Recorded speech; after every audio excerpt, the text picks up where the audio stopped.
All right, so this just came in 2 days from Florida, and the company is Miami Fruit. And what we have here is sunrise yellow dragon fruit, or yellow pitaya, as you can see. So these are a yellow-skinned undatus, and they're really, really beautiful. And they had this totally full to the brim, and it was a little over $100 shipped, but I really want to grow some of these seeds, and more importantly, I want to taste this variety because I have a few different variants. Now, the only bummer, as you can see, this one must have got smushed in transit and split. So I went ahead and washed these two, and we're going to taste them today. And in addition, if you see, even though that one was split, look at this. I think I might be able to graft this. So I'm going to go ahead and try to graft this little piece today as well.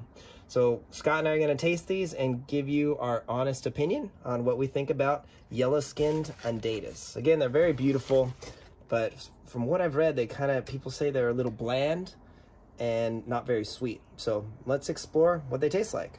Okay, so here we go. Let's cut these and taste them.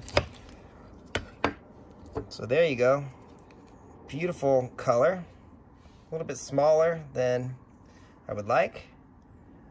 Sounds like gray. Yeah, it is. It's a pretty color, though. Right here, Scott.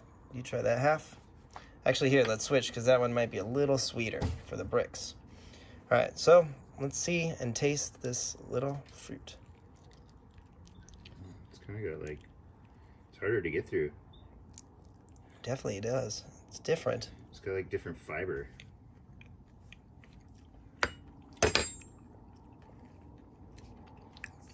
Kind of floral. Oh, that's not bad. I like it. It's got more flavor than I thought, but it's definitely not as sweet as other dragon fruit varieties. So let me go ahead and give it a bricks. Reminds me of kiwi.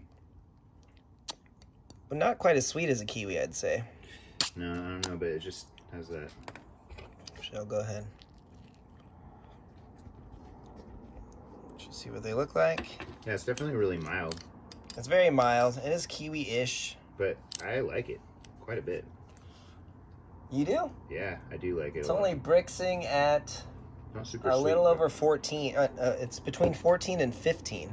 Yeah, it's not very sweet, but I like the texture of it.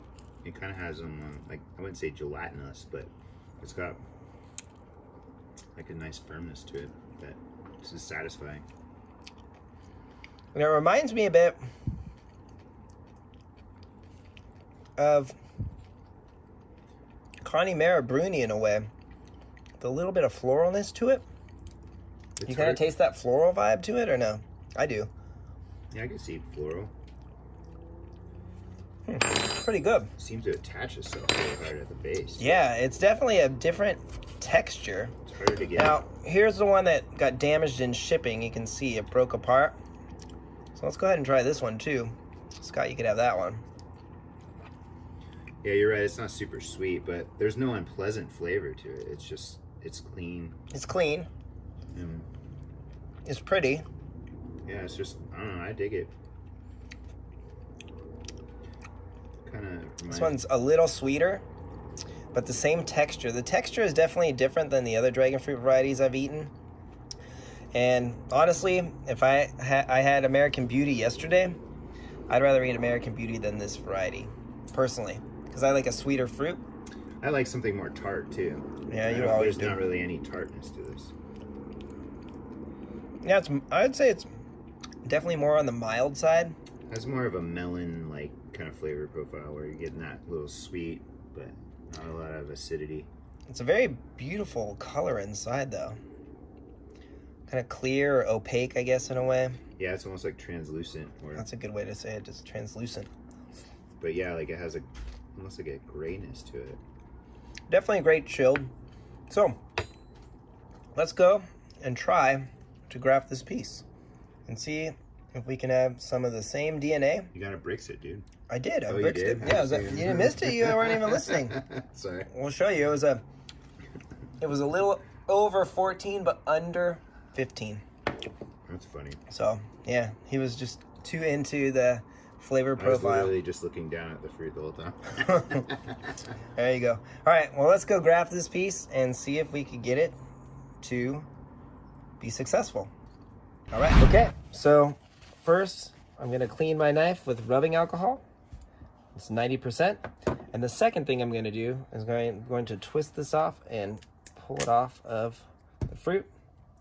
And now I'm gonna try to do a horizontal graft on this tiny little piece here.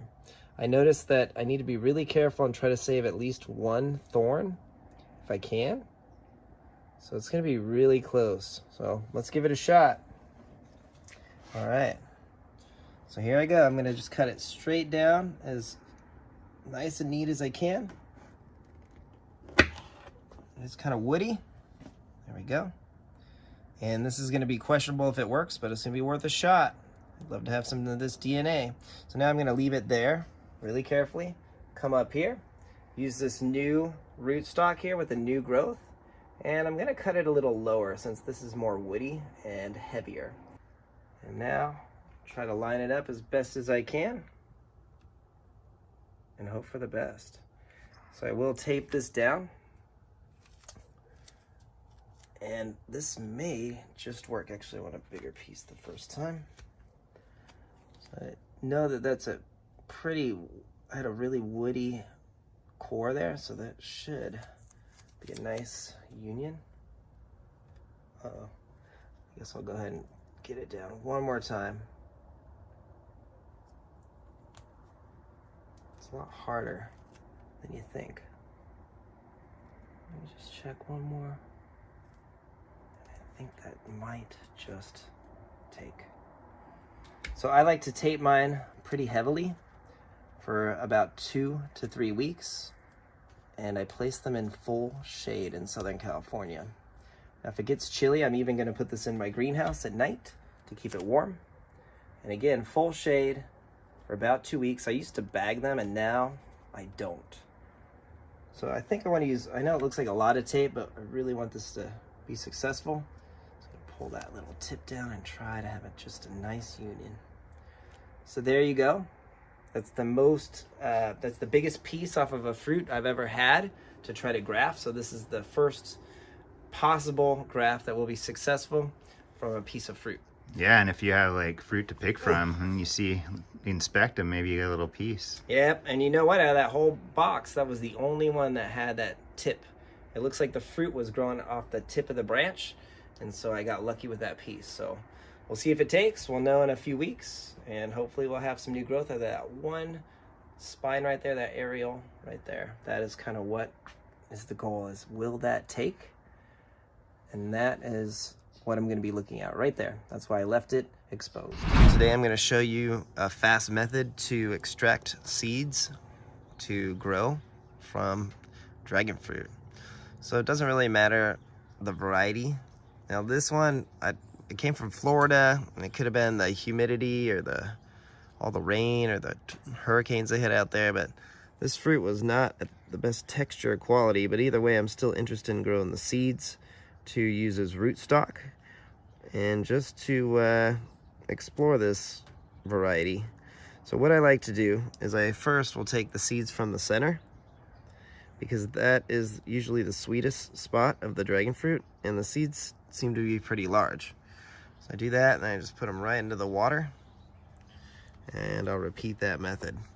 Now if it was different fruit, I would not mix. If it was different varieties, I should say, I would not mix seeds. You want to keep track of what you have here.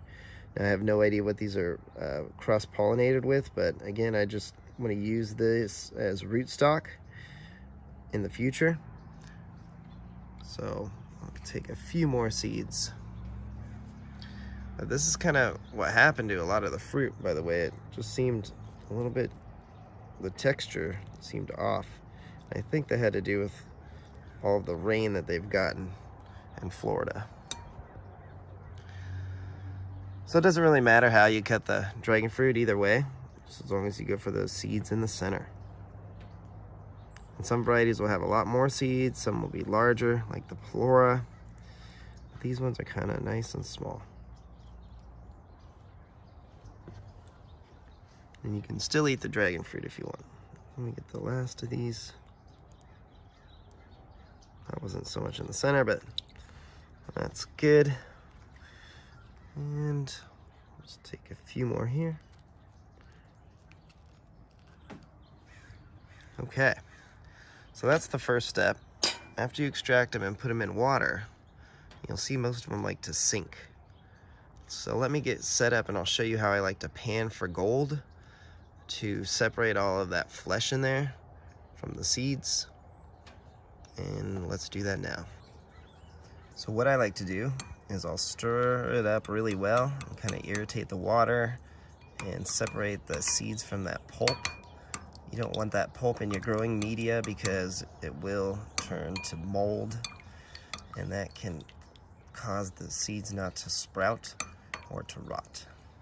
So I like to give them a good toss, let them sink to the bottom. The most viable seeds, they say, are at the bottom. I like to dump out that excess, get rid of all that pulp. And you're just gonna repeat this a few more times until they're clean seeds without any of that flesh in there, or about 99% of it is gone. So I usually will use this panning for gold method about 4 or 5 times. That was a little bit too much water. It's okay.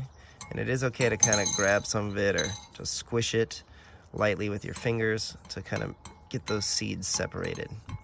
So let me finish separating these. I'll repeat that process a few more times, and then I'll show you the next step. Okay, so this is looking good. I think I saw one more chunk in there there it is. So I usually finish it off by getting those last little few chunks with a spoon. Oops, there we go. And then any floating seeds, sometimes people say they're not viable, so I usually toss those unless I really need the seed. All right, now the last step is you have some choices here. I like to remove the water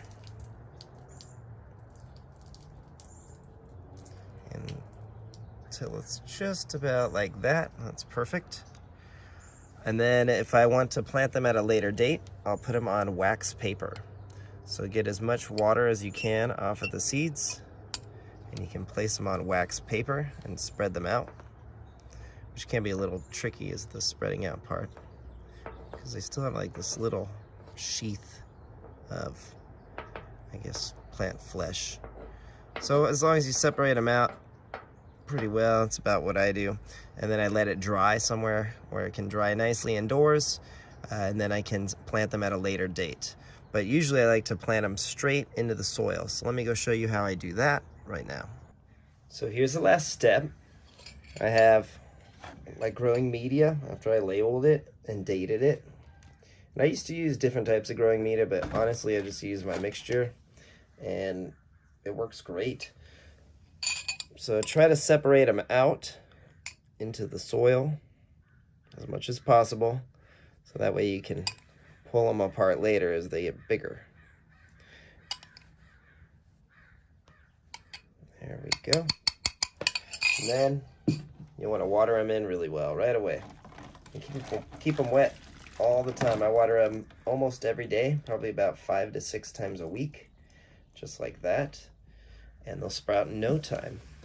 So you can see here, eventually you'll want to prune it so it channels all of its growth up one branch. You can see I broke that one this morning on accident, but that is a seedling that is developing nicely.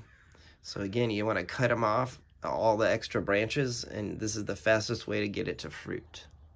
You can see here, I've had lots of success using this method. Here is some specific potting soil method for seedlings, some potting soil I should say, that Jiffy stuff, organic, and I didn't notice much of a difference. If anything, it retains less moisture and I have to water it more. And here are my brand new Solana Series hybrids. So I'm excited to see what becomes of those in the future. And if you want to speed up the whole process, it's really easy to give those seedlings a graft. Just like that. And that way you can get your seedling to produce fruit in anywhere from 18 to 36 months, I would guess. All right, there you go. Give us a like and a subscribe. Have a great day.